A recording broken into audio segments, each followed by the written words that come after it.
There's a YouTuber I enjoyed for about 4 years who has a great video discussing the wealth in the black community since people insist on constantly referring to it. Basically, he notes that most of our wealth is locked in property, retirement accounts, and other largely non liquid assets that take effort to access and require huge penalties. I have enjoyed four retirement accounts because when I was desperate and everyone wanted to shrug their shoulders, I had to liquidate them to keep my head above water and last until someone who was unfamiliar could hire me. Of course, I was able to pay rent and buy groceries, but there was very little else I could do, and no one was getting rich from my investment.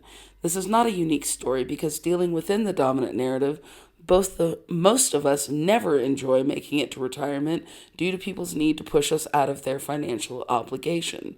Therefore, when a community group wanted to discuss how to pool our resources, I was curious about what resources other people had, or if they were homeowners who were able to leverage their houses, which was a common practice in the civil rights movement.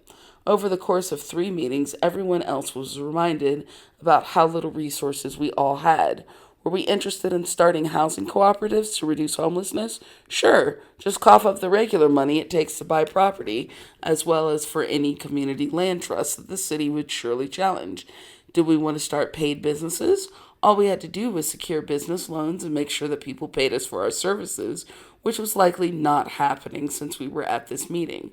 I had an old friend who encouraged me to get a PPP loan during COVID for deciphercity.org, but since I was already underfunded and in debt, thanks to terrible work opportunities, I was not interested in another bill to pay.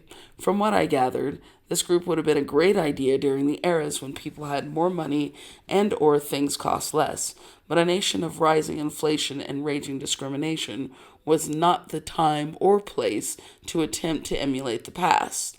Note that while there are some non white people with resources, none of them were at these meetings, meaning that people who were the most interested in developing community assets were the people without assets.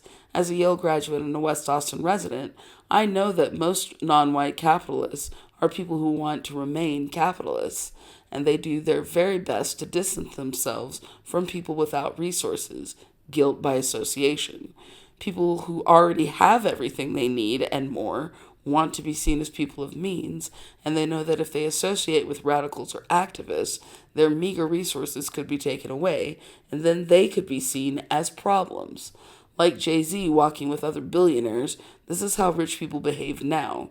They hoard and they spend their time around other people who help them justify hoarding control and resources.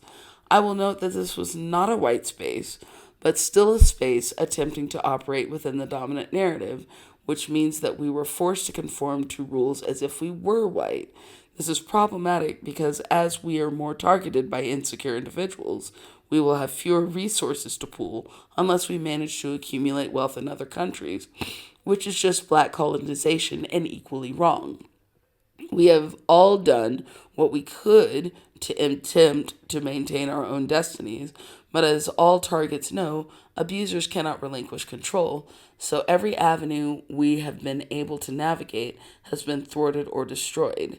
Unless people pour into us within the dominant narrative, we have very limited opportunities to pour into ourselves, which is very intentional and why we have been reduced to very limited mutual aid.